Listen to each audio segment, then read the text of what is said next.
안녕하세요. 문경임 전도사입니다. 7월 18일 날마다 말씀과 함께 본문은 이사야 13장부터 17장까지입니다. 그 중에서 13장을 중심으로 말씀을 나누겠습니다. 이사야는 66장으로 된 말씀으로 가장 긴 선지서입니다. 분량이 길어서 선지서 중에 대선지서에 분류되는 책입니다. 어제까지 읽은 12장까지는 하나님의 백성인 유다와 이스라엘에 대한 내용이었습니다. 오늘부터 읽을 13장부터 23장까지는 그 대상이 주위의 이방 국가들로 전환되고 있음을 알 수 있습니다. 즉 열방에 대한 하나님의 심판에 관한 내용입니다. 그 심판 메시지는 이스라엘과 유다가 자기의 안전과 평화를 위하여 열방을 신뢰하고 의지할 것이 아니라 이스라엘의 하나님 여호와를 온 세상의 통치권자로 인정하고 신뢰해야 함을 알려주고 있는 것입니다. 하나님께서는 이스라엘에게만 영향력을 행사하시는 분이 아니라 전 우주와 역사의 주인이라는 사실을 알려주기 위함이기도 합니다. 오늘 본문 13장과 14장 27절까지는 바벨론에 대한 경고의 메시지입니다. 솔로몬 왕이 죽은 후에 북이스라엘과 남유다로 나뉘었던 이스라엘은 각각의 역사를 이어오다가 북이스라엘은 BC 722년에 아수르 제국에 의해서 멸망을 당합니다. 영원할 것 같았던 아수르는 BC 612년에 수도 니느웨가 바벨론 군대에 의하여 함락됩니다. 아수르 제국을 무너뜨리고 새롭게 강자로 떠오른 바벨론에 대한 경고 메시지인 것입니다. 사실 이사야 선지자가 이 예언을 할 때에는 아수르가 강대국이었습니다. 바벨론은 작은 나라에 불과했습니다. 그 바벨론이 후에 강성해져서 아수르도 무너뜨리고 유다도 함락시킨다는 것입니다. 바벨론 제국도 영원하지 않고 결국 그 나라도 망하게 된다는 경고의 메시지입니다.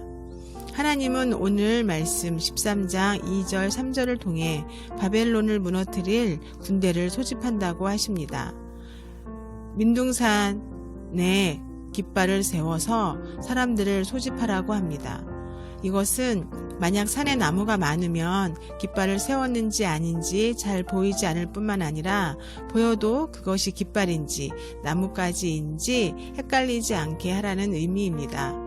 또한 왕과 귀족들이 살고 있는 귀한 자의 문으로 쳐들어갈 사람들을 거룩하게 구별한 자들이라고 하는데 그들은 바로 바벨론을 공격할 이방 군대인 메대와 바사 군대를 가리키는 말입니다. 바벨론 전쟁을 위해 소집된 군대는 열국으로 구성될 정도로 큰 무리였습니다. 그들의 수요는 셀 수 없이 많은 무리로 등장합니다. 이 전쟁의 시작을 알리는 단어는 애곡할지어다입니다. 전능자에게서 멸망이 임한다라는 표현으로 그날의 무서움을 묘사하고 있으며 바벨론의 멸망은 아무도 피할 수 없음을 알려주는 것입니다. 유다 자손들이 하나님을 외면하고 죄를 짓고 우상 숭배할 때에 하나님께서는 바벨론을 통해 그들을 징계하셨습니다. 더 나아가 바벨론을 통해 멸망을 당하게 하였습니다. 그렇게 강대한 바벨론을 하나님께서는 왜 멸망하게 하셨을까요? 그 이유는 11절을 통해 알 수 있습니다.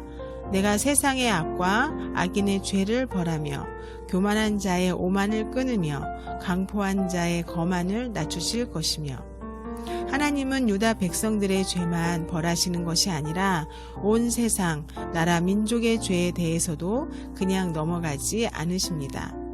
즉 바벨론이 망한 것은 군사력이 약해졌기 때문이거나 경제적으로 못살게 되었기 때문이 아니라 하나님께 죄를 지었기 때문이라고 말씀하시는 것입니다. 바벨론이 징계를 당한 것은 바로 그들의 교만 때문이었습니다. 한 사람을 주관하시는 분이 하나님이듯이 한 나라를 주관하고 통치하시는 분도 하나님이십니다. 우리 인생도 하나님의 정하신 계획 아래에서 움직이고 있음을 인정해야 합니다. 하나님이 가장 싫어하시는 교만을 버리고 겸손과 순종의 삶을 살아야 하는 것이 오늘 말씀을 통해 배운 깨달음입니다. 기도하겠습니다. 하나님 아버지, 우리가 하나님 마음을 아프게 하고 죄를 지었던 것이 있다면 돌이키게 하여 주시옵소서. 우리의 잘못을 징계하시고 주님 앞에 다시 나올 수 있도록 채찍질해 주심에 감사합니다.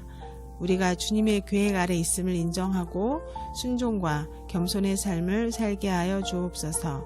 예수님의 이름으로 기도합니다. 아멘.